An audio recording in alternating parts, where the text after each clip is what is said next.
श्री गुरु चरण सरोज रज निज मन मुकुर सुधारि।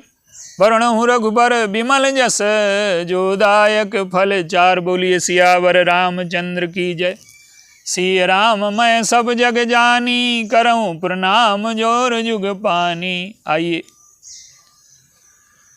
श्री भरत चरित्र का जो मंथन चल रहा है उसमें चंद्रमा का प्रकाट्य कैसे हुआ और श्री भरत चरित्र के चंद्रमा की क्या विशेषताएं हैं,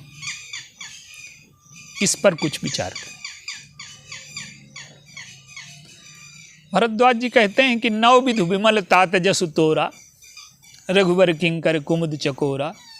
उदित सदा अथई कबहूना, घटय न जग नभ दिन दिन दूना।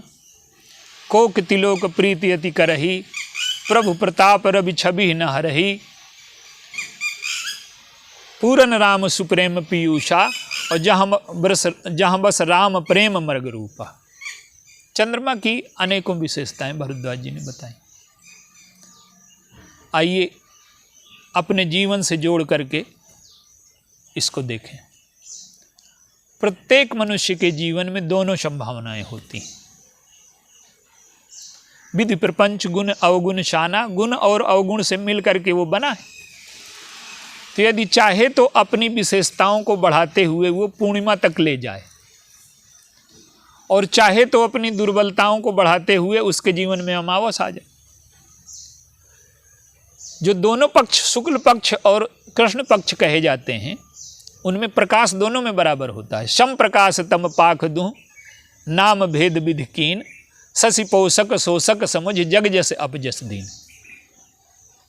तो मनुष्य चाहे तो अपने जीवन को प्रकाशित करके पूर्णिमा बना ले, और न चाहे तो दुर्बलताओं को बढ़ाते हुए अमावस्या हो जाए उसके जीवन में। ये प्रत्येक मनुष्य अपनी साधना से ऐसा कर सकता है और दुर्बलताओं से नीचे की ओर जा सकता है। देखिए, प्रत्येक व्यक्ति के चरित्र में कुछ न कुछ प्रकाश होता है, लेकिन जो यशस्वी लोग होते हैं कहते हैं कि इनका चरित्र चमक रहा है। उसकी विशेषताएं क्या है? सामान्य जो ऊपर पहुंचने वाले लोग होते हैं उनमें कुछ न कुछ विशेषताएं तो होती ही,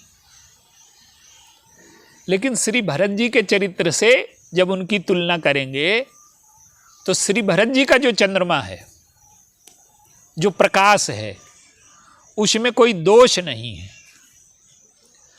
सामान्य व्यक्ति में कुछ न कुछ कमियां दुर्बलताएं रहती ही हैं।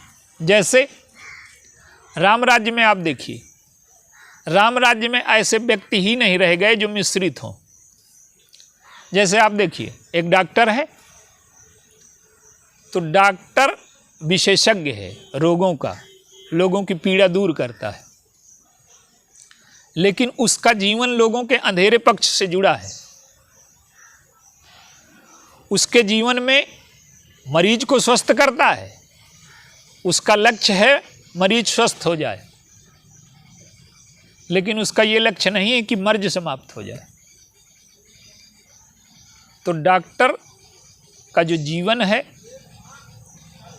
दुख से, अंधेरे से, पीड़ा से मुक्त करने वाला है, और उन्हीं पर टिका भी है। तो उसके जीवन में दोनों पक्ष हैं। एक वकील है, वो न्याय का पक्ष लेता है, लेकिन न्याय का पक्ष तभी लेगा जब न्याय उसके मुवक्किल के पक्ष में हो। तो उसका जीवन भी अंधेरे और उजाले से मिलकर के बना है। तो अधिकांशतः लोगों को आप देखिए कि जीवन में समझौता है, मिश्रण है। ऐसे लोग चमकते तो हैं, लोगों का कल्याण करते हुए दिखाई देते हैं, पर उनके जीवन में अंधेरे और उजाले का मिश्रण होता है। आइए इसको एक दृष्टांत के माध्यम से और समझने का प्रयास करें। चंद्रमा में जो सबसे बड़ा दोष है वो उसका ग्रहण है, और कैकेयी रूपी राहु अयोध्या में विद्यमान है, लेकिन वो राहु न तो सूर्य को ग्रस पाया न चंद्रमा को ग्रस पाया।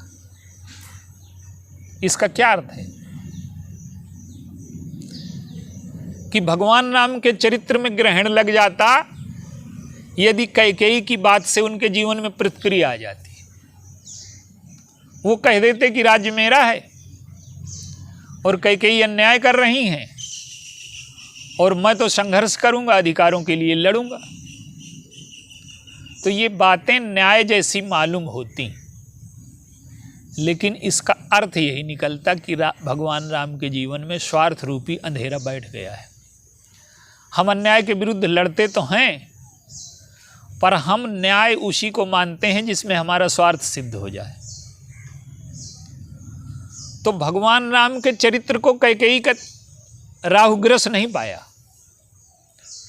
राहु बना रहा और भगवान राम का चरित्र और प्रकाशित हुआ। गोस्वामी जी ने तो संकेत किया, मन मुस्काए भानुकुल भानु, राम सहज आनंद निधानु। भगवान राम के चरित्र के दो पक्ष यहां आप देखिए। एक व्यक्ति वो है जिसके जीवन में प्रकाश है, लेकिन वो प्रकाश कैसा है? भगवान राम चले तो गोस्वामी जी ने 3 संकेत किए। रघुकुल दीप ही चले उलवाई, और जब पहुंच गए तो लिखा कि जाय दीख रघुवंश मणि, और जब पहुंचे और जब बताया कि तुम्हें बन जाना है तो मन मुस्काए भानुकुल भानु। माने सामान्य व्यक्ति जो जीवन में होता है उसके जीवन में जो प्रकाश होता है वो 3 प्रकार से होता है। देश काल व्यक्ति, व्यक्ति लोगों का सहयोग उसे प्राप्त है, काल का सहयोग प्राप्त है, देश का सहयोग प्राप्त है। अगर इन तीनों का सहयोग न प्राप्त हो तो वो चमकेगा नहीं। तो जो दिया है वो देश काल व्यक्ति तीनों के भरोसे है। दिन में जलाइए कोई अर्थ नहीं है, इसलिए काल के भरोसे है, रात में जलाइए। व्यक्ति के भरोसे है, दिया बत्ती उसमें तेल डालेगा, बत्ती लगाएगा, तो व्यक्ति ना हो तो जलेगा नहीं। और देश, अगर वायु चल रही है, अंधेरा बाहर रख दीजिए तो बुझ जाएगा। तो सामान्य व्यक्ति के जीवन में जो प्रकाश है वो देश काल व्यक्ति के भरोसे है, और भगवान राम के जीवन में जो आनंद है, जो प्रकाश है, वो देश काल व्यक्ति से निरपेक्ष है। क्यों? कि अगर उन्हें लगता कि अयोध्या में सुख है, कले राजगद्दी होनी थी, या कैकेयी माता से सुख है, तो वो दुखी हो जाते। और यदि दुखी हो जाते तो उनके जीवन में अंधेरा आ जाता। स्वार्थ की बात करने लगते, न्याय की बात करने लगते तो जीवन में अंधेरा आ जाता। तो न तो दुखी हुए और न उनके जीवन में स्वार्थ आया, प्रसन्न अलग हो गए। वो कहते हैं कि माँ, तूने जो वरदान मांगे हैं, सारे लोगों को अपनी रुचि का ध्यान था, मेरी रुचि पर किसी का ध्यान नहीं था, लेकिन तूने जो वरदान मांगा मेरी रुचि का ध्यान रखा। मैं चाहता था कि छोटा भाई राजा बन जाए। भगवान राम कहते हैं कि मुनिगण मिलन विशेष बन, सब ही भांति हित मोर, ते ही महापितु आय सुबहुर, सम्मत जननी तोर। और भरत प्राण प्रिय पाँव ही राजू, विधि सब विधि मोहि सन्मुख आजू। किसी व्यक्ति से सब कुछ छीन लिया जाए तो उसे लगेगा कि मेरे विधि अनुकूल हो गया।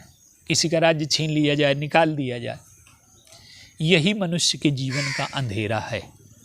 वो चमकता तो है, पर धन का प्रकाश होगा, पद का प्रकाश होगा, सम्मान का प्रकाश होगा, तब चमकेगा।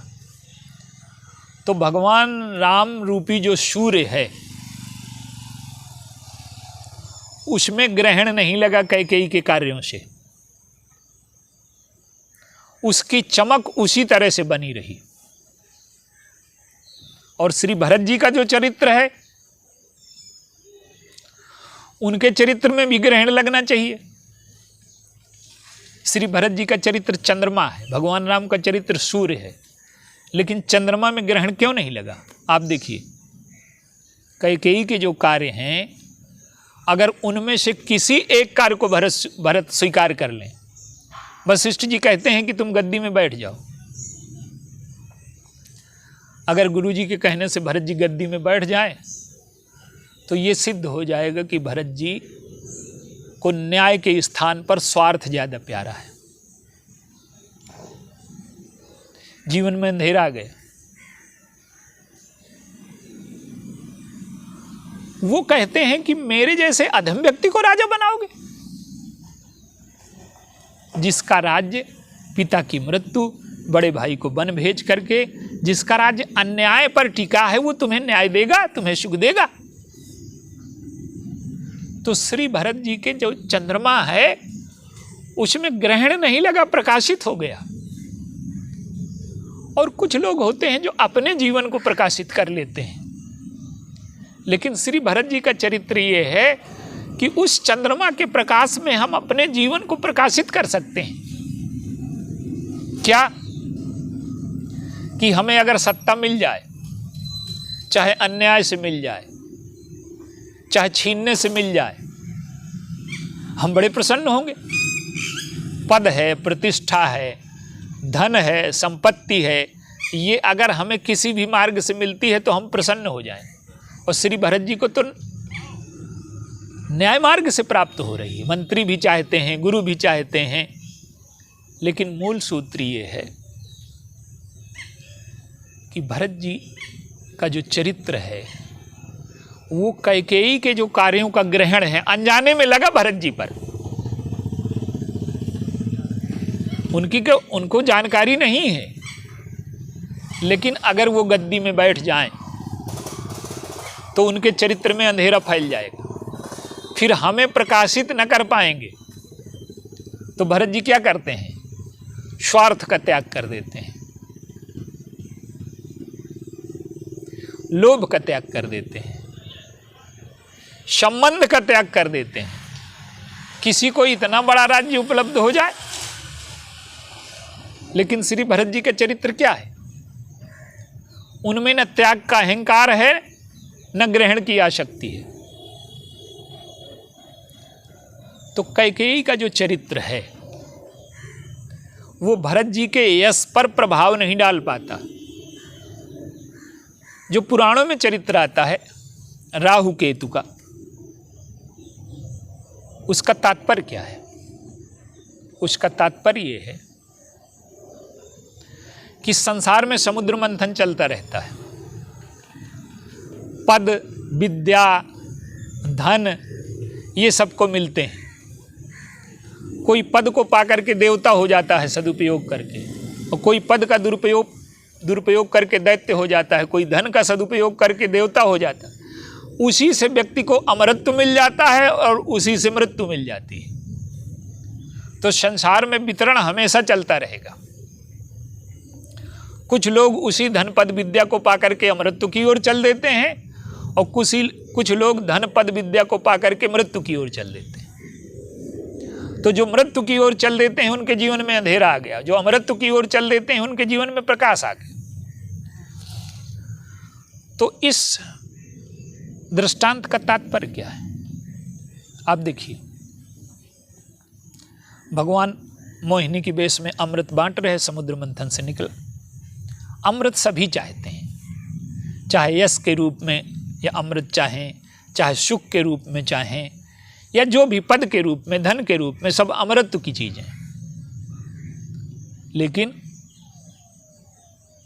भगवान जब बांट रहे हैं तो एक राहु है, तो दैत्य है, पर देवता का वेश बना करके बैठ गया देवताओं की पंक्ति में। कुछ लोग इतने निपुण होते हैं कि अंदर से दैत्य होते हैं, पर देवता का वेश बड़ी निपुणता से वो बना लेते हैं, लोगों को भ्रम हो जाता है। और यहां तो कहते हैं कि भगवान को भ्रम हो गया। भगवान को भ्रम नहीं हो गया। भगवान अगर पहचान नहीं पाए तो कहेगा ईश्वर। लेकिन वहां समस्या क्या है कि सूर्य और चंद्रमा बगल में बैठे, उनके जीवन में प्रकाश है, लेकिन उन्होंने भगवान से कहा कि आपने क्या किया? ये तो दैत्य है, इसको आपने अमृत दे दिया। देखिए, ये परोसने वाले की जिम्मेदारी है कि किसको क्या देता है। आप लोग तो खाने के लिए बैठे हैं, पीने के लिए बैठे हैं, तो आपको निर्णय करने का अधिकार नहीं कि किसको क्या मिलेगा। और सूर्य और चंद्रमा का अंधेलापन ये है कि उनको राहु का दोष दिखाई देता है, दैत्यत्व दिखाई देता है, और उसका दंड केवल राहु को नहीं मिला, उसका दंड सूर्य और चंद्रमा को भी मिला। सूर्य और चंद्रमा चाहते हैं कि राहु को अमृत न मिले, और राहु क्या करते हैं कि राहु उनके प्रकाश में ग्रहण लग जाता है कि ये प्रकाशित न हो, ये चमक न पाए, इनको अंधेरे में डाल दें। तो ये समाज का संघर्ष है। चंद्रमा और सूर्य और राहु के मध्य का जो संघर्ष है, ये समाज का संघर्ष है। लेकिन आप देखिए, वहाँ सूर्य और चंद्रमा में अंधेरे का पक्ष आ गया। दूसरों की कमियां देखना, अपने को श्रेष्ठ मानना, दूसरे को दैत्य मान लेना, ये निर्णय ईश्वर को करना था। वो ईश्वर को भी समझते हैं कि ये नहीं समझ पाए, हम ज़्यादा योग्य हैं। कुछ लोगों के जीवन में ये होता है कि हम ईश्वर से भी श्रेष्ठ हैं, ये सूर्य चंद्रमा का दोष है। तो ईश्वर से अपने को श्रेष्ठ मान लेना और राहु के अंधेरे पक्ष को देखना, ये उनका दोष है, इसीलिए उनको ग्रहण लगा। लेकिन यहाँ दोनों सूर्य और चंद्रमा इस दोष से रहित हैं। कैकेयी के दोष देखते हैं भरत जी, लेकिन उन दोषों के मूल में अपने को मानते हैं। वो कहते हैं कैकेयी ने जो अनर्थ किया, जो अन्याय किया, जो कठोरता की, वो मेरे लिए की, तो अपराधी मैं हूं। और उन्हें कैकेयी के कल्याण की चिंता है। वो कठोर व्यवहार करते हैं, ये तो डॉक्टर के ऊपर है कि वो किसको मीठी दवा देता है, किसको कड़वी दवा देता है, किसका ऑपरेशन करता है, लेकिन उसका लक्ष्य स्वस्थता है। कैकेयी अपराधिनी है, कैकेयी सती होने के लिए जा रही हैं, तो भरत जी चाहते तो उन्हें जल जाने देते, लेकिन उनके जीवन में कोई अंधेरा पक्ष नहीं है। कैकेयी को भी बचा लेते हैं, मंथरा को भी बचा लेते हैं। उनका चरित्र, उनका जो यश रूपी चंद्रमा है, वो जब तक मानवता रहेगी तब तक लोगों को प्रकाश देता रहेगा। कैसे स्वार्थ का त्याग किया, कैसे लोभ का त्याग किया, कैसे अहंकार का त्याग किया, कैसे काम का त्याग किया, कैसे पवित्र जीवन जिया, कैसे पूरा जीवन सेवा में लगा दिया। कैकेयी पूरा जीवन राम के विरोध में अपने स्वार्थ में लिए जा रही, लेकिन पूरे जीवन को समर्पित करके हम लोगों के लिए एक आदर्श खड़ा किया। अगर उनके चरित्र के प्रकाश को हम अपने जीवन में थोड़ा सा भी अपना लें तो हमारा जीवन प्रकाशित हो सकता है। तो ऐसा दिव्य चंद्रमा है वो कि जिसमें किसी भी प्रकार का दोष नहीं है। और रघुबर किंकर कुमुद चकोरा, भगवान के जो दो प्रकार के भक्त हैं, ज्ञानी और भक्त प्रेमी, तो भक्तों का जो हृदय है वो उनको चकोर जैसा, चंद्रमा को जैसे चकोर चाहता वो भक्त प्रेमी है, और जो ज्ञानी है उनको देख करके कमल खिल जाता है। तो श्री भरत जी का जो चंद्रमा है उसमें किसी भी प्रकार से ग्रहण नहीं लग सकता। दूसरा, भगवान रूपी सूर्य उदित है, लेकिन उनके प्रकाश में कोई कमी नहीं आई। प्रभु प्रताप रवि छवि न हरही, भगवान के यश रूपी सूर्य के सामने उनका चंद्रमा उसी तरह से चमकता है, दूसरी कमी भी नहीं है। तीसरी कमी भी नहीं कि गुरु अपमान दोष नहीं दूषा। गुरु जी जो सलाह दे रहे हैं, अगर उस सलाह को मान लें तो उनके जीवन में अंधेरा आ जाएगा, समाज के जीवन में अंधेरा आ जाएगा। कुछ चरित्र इतने दिव्य होते हैं कि उनके प्रकाश से हम अपने जीवन के अंधेरे को दूर कर सकते हैं। स्वयं चमक जाना ये एक अलग विषय है, पर ऐसा चरित्र जो दूसरों के हृदय में प्रकाश भर दे। गुरु जी तो उनके विरोध में बोल गए, भगवान राम के ईश्वर को का वर्णन करते करते पूर्ण ऐश्वर्य का वर्णन कर दिया और कह दिया कि लौटाओगे कैसे। अब कोई अगर हमारे विरोध में बोल जाए तो हम कहेंगे कि ये हमारे पक्षद्रोही हो गए, लेकिन जो विरोधी मत वाला है उसी के चरण पकड़ लिए और उन्हीं को अपना पक्षधर बना दिया कि आप जो कुछ कह सकते हैं मैं उतना कह पाऊंगा क्या। तो गुरु की जो बुद्धि भ्रमित है उसको शुद्ध कर दिया अपने प्रेम के द्वारा। तो गुरु के अपमान का दोष नहीं है। कैकेयी रूपी राहु उनको ग्रस नहीं पाया। भगवान राम रूपी सूर्य उस चंद्रमा में के प्रकाश में कोई अंतर नहीं कर पाए।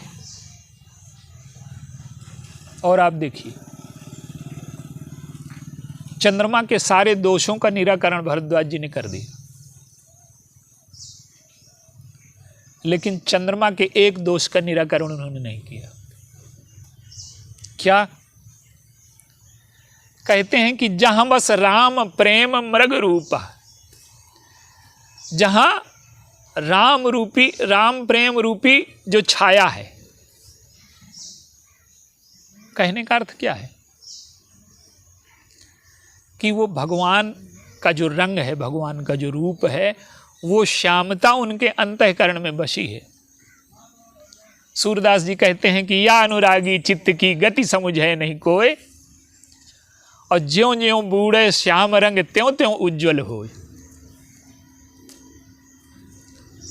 जितना श्याम रंग में इसको डुबोगे उतना ही ये उज्ज्वल होगा। तो श्री भरत जी का जो चरित्र है उसमें जो श्यामता है, वो श्यामता क्या दिखाई देती है? जो कैकेयी के प्रति कठोरता दिखाई देती है, ये क्या है? ये श्यामता है। लेकिन ये श्यामता राम प्रेम की वजह से उज्ज्वलता बन गई। अन्य किसी कारण से क्रोध आया होता तो वो श्यामता होती, लेकिन उसके मूल में राम प्रेम है। आप देखिए जब 14 वर्ष तक वो तपस्या करते हैं अयोध्या के राज्य में रह करके, उनका चरित्र कितना दिव्य है। वो सत्ता में बैठ करके लोगों को भोगों की ओर प्रेरित नहीं करते। आज तो सत्ता पाने के लिए लोगों के स्वाभिमान से समझौता किया जा रहा है। कर्ज माफी कर देंगे। हमारे देश की संस्कृति थी कि पिता अगर ऋणी है और पिता ऋण नहीं चुका पाए तो पितृ चुकाता है, लड़का चुकाता है उनका ऋण। तो आज लोगों को चरित्र पतन की ओर, स्वाभिमान उनका मिटाया जा रहा है। लेकिन भरत जी क्या करते हैं? सत्ता पर बैठे हैं और ऐसा अद्वितीय राज्य जो राम राज्य तो जीवन की पूर्णता का प्रतीक है, जहां द्वैत रह ही नहीं गया, अंधकार का पक्ष ही समाप्त हो गया। आप देखिए राम राज्य में अंधकार का कोई पक्ष नहीं है। अंधकार के पक्ष क्या है? न्यायालय है, ये अंधकार का पक्ष है। क्या कि समाज में अगर अन्याय है तभी तो न्यायालय है। तो राम राज्य में अन्याय मिट गया, इसलिए न्यायालय की आवश्यकता समाप्त हो गई। ये अंधेरा पक्ष है ही नहीं राम राज्य में। डॉक्टर नहीं है, क्यों कि कोई बीमार ही नहीं होता, बीमार होना ही अंधेरा पक्ष है। तो राम राज्य में कोई वैद्य नहीं है, डॉक्टर नहीं, सब लोग स्वस्थ हैं, अंधेरा पक्ष मिट गया। राम राज्य में कोई व्यवस्था की आवश्यकता नहीं है। व्यवस्था की आवश्यकता तो उसी जगह पड़ती है जहां अव्यवस्था फैलाने वाले लोग हों। राम राज्य में मन इतना पवित्र हो गया कि लोगों के अंतःकरण में बुराई का उदय ही नहीं होता। जब बुराई का उदय ही ना होगा तो व्यवस्था की क्या आवश्यकता रहेगी? तो राम राज्य में ना वैद्य हैं, चूंकि सब लोग स्वस्थ हैं, शरीर से स्वस्थ हैं, इसलिए वैद्य की आवश्यकता समाप्त हो गई। मन से पवित्र और स्वस्थ हैं, इसलिए कानून जज की आवश्यकता समाप्त हो गई, व्यवस्था की आवश्यकता समाप्त हो गई।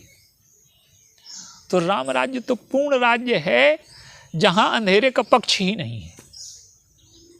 सब नर करहि परस्पर प्रीति, चलहि स्वधर्म निरत श्रुत नीति। लेकिन ये कैसे संभव हो पाया? ये संभव हो पाया जब 14 वर्ष तक भरत जी ने राज्य किया अयोध्या में। राम राज्य के पहले भरत राज्य की आवश्यकता है, और वो भरत राज 14 साल का प्रशिक्षण है लोगों के अंतःकरण को बदलने के लिए। लोग क्या देखते हैं कि इतनी बड़ा सत्ता के मालिक और नंदीग्राम में जमीन के नीचे रहते हैं, सारे भोगों को छोड़ दिया, तो लोगों को क्या प्रकाश मिला कि भोग जीवन का लक्ष्य नहीं है, ईश्वर का प्रेम जीवन का लक्ष्य। तपस्या करते हैं, लोगों को लगता है कि भोग छोड़ करके तपस्या करनी चाहिए, ईश्वर की ओर चलना चाहिए। इतने बड़े राज्य को संभाल रहे हैं, इतने बड़े कोष को संभाल रहे हैं, लेकिन उस धन के प्रति कोई लगाव नहीं। वो धन सेवा में लग जाए, ईश्वर की प्रजा है। तो लोगों के अंतःकरण से लोभ की बुराई दूर हो गई। कैकेयी का जो लोभ है, जो कर्तृत्व है, जो कपट है, जो कुटिलता है, जो षड्यंत्र है, सब भरत जी ने मिटा दिया। कैकेयी दशरथ जी से कह रही हैं कि राम तपस्या करेंगे, मैं कौन सा अपराध कर रही हूँ? तो भरत जी कहते हैं कि राम तपस्या करेंगे, तुम तपस्या को श्रेष्ठ मानती हो, लेकिन तुम्हारा पुत्र तपस्या करे तब तुम्हें तपस्या श्रेष्ठ लगे, तब मैं मानूंगा। तो अहंकार नहीं है, स्वार्थ नहीं है, लोभ नहीं है, वासना नहीं है, कामना नहीं है, अपनी कोई इच्छा नहीं रह गई। संपूर्ण जीवन को भगवान राम के चरणों में अर्पित कर दिया। और अर्पित अकेले नहीं कर दिया, अर्पित करने के बाद में आए तो सेवक कैसी सेवा करते हैं। और सेवा केवल बाहरी नहीं होती कि हम लोगों को वस्तु दे दें, भोजन की व्यवस्था कर दें, कपड़े की, ये तो 4 दिन बाद खत्म हो जाएंगे। लोगों के जीवन में ऐसा प्रकाश भर दीजिए कि उसके जीवन में कभी अंधेरा न हो। भरत जी का चरित्र ऐसा प्रकाश भर देता है लोगों के जीवन में कि स्वार्थ का, वासना का, अहंकार का, कामना का, इच्छा का अंधेरा हमेशा के लिए मिट गया। राम राज्य से भी 2 कदम आगे है भरत राज्य। राम राज्य में मृत्यु नहीं रुकी, अल्प मृत्यु रुक गई, लेकिन भरत जी के राज्य में मृत्यु रुक गई। कहते हैं कि जब तक प्रभु का दर्शन न हो जाए तब तक किसी भी व्यक्ति की मृत्यु नहीं होगी। वो अधूरा उसका जीवन कैसे चला जाएगा? भरत जी के प्रभाव से काल रुक गया, किसी की मृत्यु नहीं हुई। ये तो ठीक है, समझ में आ गया कि प्रभु का दर्शन किए बिना कोई शरीर नहीं छोड़ेगा। लेकिन राजा की तपस्या देख करके, राजा का प्रेम देख करके, राजा का त्याग देख करके 14 वर्ष तक प्रत्येक स्त्री और पुरुष ब्रह्मचारी हो गए। राजा भोग से दूर हो गया, इतना पर्याप्त नहीं है। 14 वर्ष तक कोई पुत्र नहीं है अयोध्या में जब प्रभु आए। तो ये जीवन में प्रकाश है जो लोगों के भर दिया। और कर्मठता क्या है कि रात को 3 बजे जग रहे हैं। हनुमान जी जैसे वज्र वाले महापुरुष को बिना फल के बाण गिरा दिया। तो जीवन में ये जो उनके अद्वितीय चरित्र का जो प्रकाश है, उसका स्मरण करने मात्र से हमारा हृदय मिठास से भर जाता है। उनका स्मरण करने मात्र से हमारे हृदय में उजाला आने लगता है। स्वार्थ का, अहंकार का, वासना का अंधेरा मिटने लगता है। तो इस चंद्रमा में जितने दोष हो सकते हैं, भरत जी रूपी चंद्रमा में एक भी दोष नहीं है। और उनका चंद्रमा इतना दिव्य है कि वो घटई न जगनभ दिन दिन दूना, कभी वो हमेशा उदित रहेगा। जब तक मनुष्यता रहेगी, लोगों के हृदय में उस चंद्रमा से प्रकाश मिलता रहेगा। तो हम श्री भरत जी के चरणों में प्रणाम करें, प्रभु के चरणों में प्रणाम करें कि उनके चरित्र में जो स्वार्थ त्याग, जो वासना त्याग, जो अहंकार त्याग, जो अधिकार त्याग, जो सेवा का दिव्य रूप, जो प्रेम का दिव्य रूप, जो धर्म का दिव्य रूप, जो ज्ञान का दिव्य रूप प्रकट होता है उनके चरित्र से, उनके चरित्र के कुछ अंश हमारे जीवन में आ सकें, जिससे हमारा जीवन प्रकाशित हो सके। बोलिए सियावर राम।